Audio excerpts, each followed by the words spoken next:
성부와 성자와 성령의 이름으로 기도합니다. 오늘은 성직자의 성소를 위해서 함께 기도합시다. 전능하신 하느님, 거룩한 섭리로 주님의 교회에 여러 가지 성직을 세우셨나이다.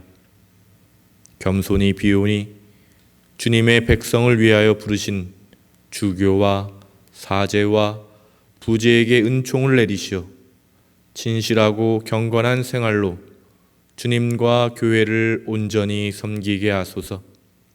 우리 주 예수 그리스도의 이름으로 기도하나이다. 아멘.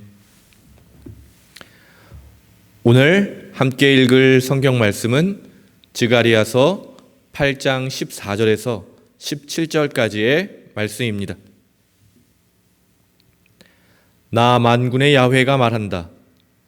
일찍이 너희 조상들이 나를 화나게 하여 내가 너희에게 재앙을 내리기로 작정하고는 망설이지 않고 그대로 했듯이 만군의 야훼가 이르는 말이다. 나 이제 마음을 돌이켜 그 이상으로 예루살렘과 유다 가문에게 잘해주기로 작정하였다. 그러니 너희는 겁내지 마라. 너희는 이렇게 살아라. 이웃에게 거짓말을 하지 말고 성문 앞 재판정에서 바른 재판을 하여 평화를 이룩하여라. 부디 이웃을 해칠 생각을 말고 거짓 맹세로 속이는 일을 좋아하지 마라. 그런 것은 다 내가 미워하는 일이다. 야훼가 이르는 말이다. 주님의 말씀입니다.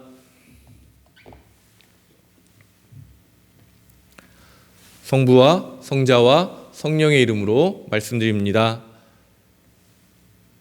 어제에 이어서 오늘 다시 하나님께서는 스가랴 예언자를 통해서 겁내지 말라고 우리에게 말씀하고 계십니다. 두려움이 어디서 나올까 좀 생각을 해보니까요. 우리가 뭔가 잘못해서 우리는 실패했던 그 실패의 경험들, 또 불확실한 미래로 인해서 그 미래에 대한 불확실성이 우리를 두렵게 만드는 것 같습니다. 그러므로 우리가 이 두려움에서 벗어나기 위해서는, 겁내지 말고 담대하게 오늘 하루를 살아가기 위해서는 주님께서 우리에게 주신 그 약속들, 영원한 생명과 하느님 나라에 대한 약속을 믿고 또 주님이 그럴 분이라는 것을 우리가 고백하게 될 때 우리가 두려움에서 벗어날 수 있을 것입니다. 주님께서 저와 여러분에게 하느님 나라를 허락해 주셨습니다. 우리가 감히 주님을 아빠라고 부를 수 있는 그런 주님의 자녀로 삼아 주셨습니다. 여러분, 우리가 처해 있는 현실보다 이런 하나님의 약속을 더 신뢰하시는 그런 교우님들 되시기를 바랍니다. 오늘 하루 말씀이 주는 담대함을 가지고 그런 하루를 살아가실 수 있게 되기를 축복합니다. 우리가 살다 보면 너무 쉬운 이치여서 자주 잊어버리는 것들이 하나 있는데요. 바로 어제의 삶의 결과가 오늘의 나의 삶을 나타내고 또 오늘 내가 어떻게 살았는가가 내일 또 연결된다는 점입니다. 결국 오늘 하루를 우리는 잘 살아갈 수 있을 뿐입니다.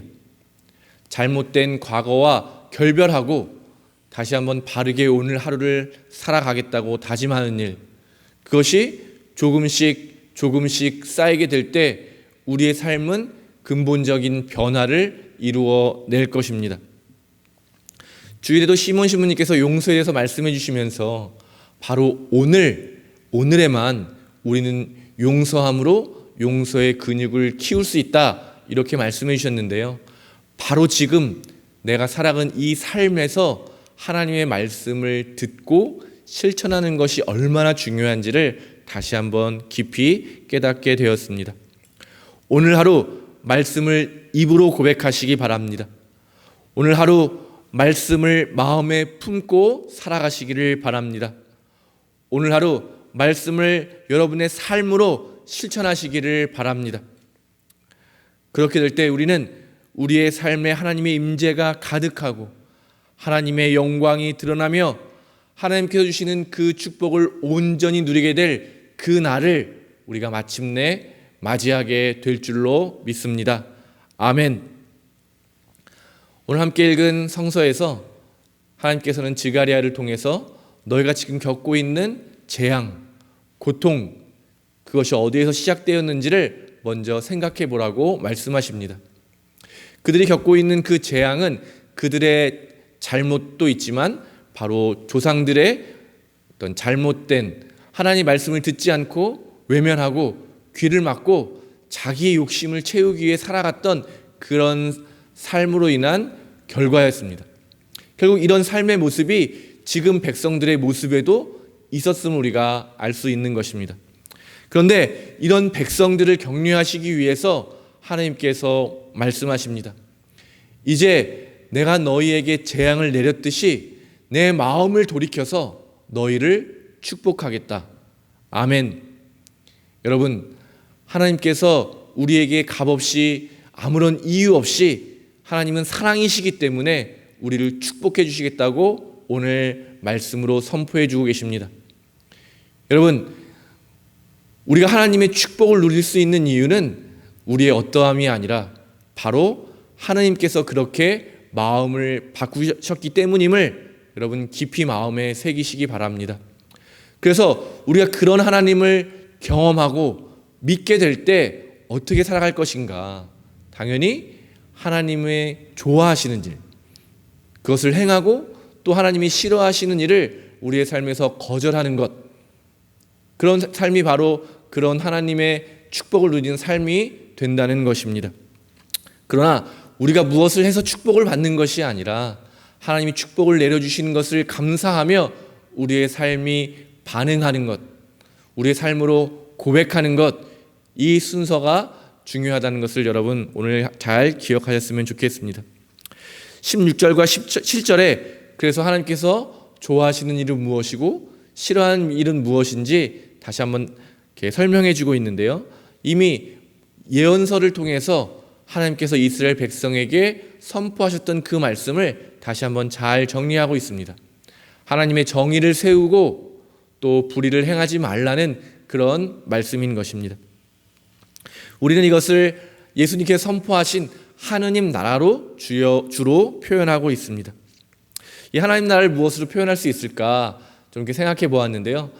제가 어릴 때 드라마를 보면 꼭 그런 장면들이 있었는데요. 이렇게 어머니가 자식을 혼내면서 나 죽고 너 죽자 이런 말을 했던 장면들을 저희가 봤던 기억들이 많이 납니다. 어릴 땐 참 그런 장면이 많았던 것 같습니다. 누군가의 잘못을 함께 책임지면서 아유 나도 죽고 너도 죽자 이런 말들을 많이 했는데요. 한 시간이 지나니까 점점 이 말이 변하는데 어떻게 변했냐면요. 나는 살고 너만 죽었으면 좋겠다. 너 죽고 나 살자. 이런 말들이 이제 주로 많이 방송에서 등장하더라고요. 그 시대를 아마 대변하는 말일 것 같고요. 여전히 너 죽고 나 살자라는 말이 우리 사회를 관통하고 있는 그런 정서가 아닐까 생각하게 됩니다. 그런데 반대로 예수님은 무엇이라고 말씀하셨습니까? 내가 죽어서 너희가 살아라. 이게 예수님께서 하신 말씀이고요. 이런 주님을 믿는 사람들의 고백은 이제 나도 살고 너도 살자. 여기 생명의 길이 있다. 꼭 누군가가 죽지 않아도 되는 그런 모두가 함께 잘 살 수 있는 그런 길이 있다라고 하는 것이 바로 하나님 나라의 특징이고 또 이것이 모든 율법과 예언을 관통하는 핵심이라고 할 수 있겠습니다. 모두가 다 잘 살 수 있는 그런 길이 여기에 있다. 그러니 나만 혼자 살겠다라고 하는 욕심과 두려움에서 벗어나서 하나님의 사랑으로 완성되는 이 하나님 나라에 동참하자. 이 하나님 나라를 함께 누리며 살아가자. 이게 바로 저희의 고백이고 또 우리가 전해야 될 복음의 핵심인 것입니다. 이 일을 하나님께서는 창조 때부터 시작하셨는데요. 우리 인간을 만들 때 뭐라고 말씀하셨습니까? 인간뿐만 아니라 동물도 만드실 때 서로 돕는 존재로 하나님께서는 우리 모두를 만들어 주셨습니다.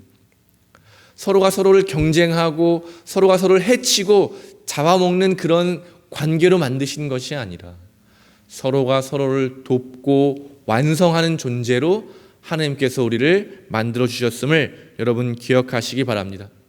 그러므로 우리는 누군가를 돕는, 또 누군가의 도움으로 완성되는 존재임을 여러분 기억하십시오. 말씀을 묵상하면서 제 삶을 괴롭히는 고통의 근원을 하나 발견했는데요. 오랫동안 제가 알아차리지 못했는데 알아차리지는 못한 채 다른 사람들을 좀 무시하는 경향이 제 안에 있었더라고요. 그렇게 다른 사람을 무시했던 그 마음들, 그 죄악이 저의 삶에 큰 영향을 미치고 그 결과들로 인해서 제가 고통을 당하고 있다는 것을 깨닫게 되었습니다.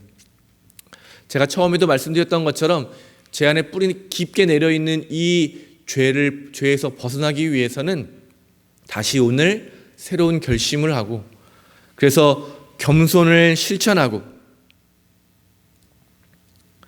또 다시 한번 제가 무시했던 사람들에게 용서를 구하고 또 사랑하는 삶을 시작해야겠다. 그래서 오늘 하루를 좀 그렇게 살아보려고 합니다. 돕는 관계로, 정말 귀한 존재로 내가 만나는 한 사람 한 사람을 대해보려고 합니다. 그 사람을 더 존중하고 내가 더 겸손의 자리에서 그들을 섬기는 삶을 오늘 하루 살아갈 수 있기를 위해서 기도하고, 또 제 힘으로는 그럴 수 없다는 것을 너무나 잘 알고 있기 때문에 그렇게 살 수 있도록 주님, 제게 은혜를 베풀어 달라고 이 시간 기도합니다. 하나님의 은혜를 구하며 기도할 때, 다시 한번 오늘 하루 하나님의 말씀을 기억하며 살아갈 때 제가 죄에서 조금 멀어져서 하나님께로 조금 더 나아갈 수 있기를 간절히 바랍니다. 하나님께서는 오늘 제가 고백했던 것처럼 우리 한 사람 한 사람이 주님께로 돌아오기를 기다리고 계십니다. 소극적으로 그냥 서서 기다리고 계시는 것이 아니라 모든 영광을 버리시고 인간의 옷을 입고 우리에게 찾아오시는 그런 적극적인 모습으로 우리를 구원하기를 원하십니다. 사랑하는 교우 여러분, 우리의 모든 죄를 덮고도 남는 그 하나님의 사랑의 마음을 발견하시기를 바랍니다. 이미 우리 곁에 와 계신 주님을 만나시기를 바랍니다. 그렇게 될 때 우리가 그렇게 살아내려고 애쓰고 애써도 힘들었던 율법과 예언서를 관통하는 그런 삶을 마침내 우리는 살아갈 힘을 얻게 될 것입니다. 그래서 오늘 하나님께서는 우리를 격려하는 것이죠. 왜냐하면 하나님께서 마음을 돌이키셔서 우리에게 그런 은혜를 베풀어 주시고 축복을 마련해 주시고 우리를 이끌어 주시겠다고 그렇게 말씀하시기 때문에 우리는 이 말씀을 믿고 고백하며 실천하며 살아가게 될 때 주님이 주시는 그 축복을 마침내 온전히 누리게 될 그 날을 맞이하게 될 줄로 믿습니다. 바로 오늘 말씀을 듣는 여러분 되시기를 바랍니다. 바로 오늘 말씀을 실천하시는 여러분이 되시기를 바랍니다. 그래서 죄에서 멀어지고 하나님의 뜻을 받아들이고 실천하고 하나님을 기쁘게 하시는 주님의 자녀로 오늘을 살아가시게 되기를 축복합니다. 성부와 성자와 성령의 이름으로 말씀드렸습니다. 아멘. 성 프란시스의 평화의 기도로 오늘 이 시간을 마치겠습니다. 주여, 우리를 당신의 평화의 도구로 삼으소서. 미움이 있는 곳에는 사랑을, 모욕이 있는 곳에는 용서를, 불화가 있는 곳에는 일치를, 의심이 있는 곳에는 믿음을 보이게 하소서. 절망이 있는 곳에는 희망을, 어둠이 있는 곳에는 빛을, 슬픔이 있는 곳에는 기쁨을 보이게 하소서. 위로받기보다는 위로하고, 이해받기보다는 이해하고, 사랑받기보다는 사랑하게 하소서. 이는 우리가 줌으로써 받고 용서함으로써 용서받으며 자신을 온전히 버림으로써 영원한 생명을 얻기 때문이옵니다. 우리 주 예수 그리스도의 이름으로 기도하나이다. 아멘. 우리 주 예수 그리스도의 은총과 하느님의 사랑과 성령께서 이루어지는 친교가 우리와 항상 함께 하소서. 아멘.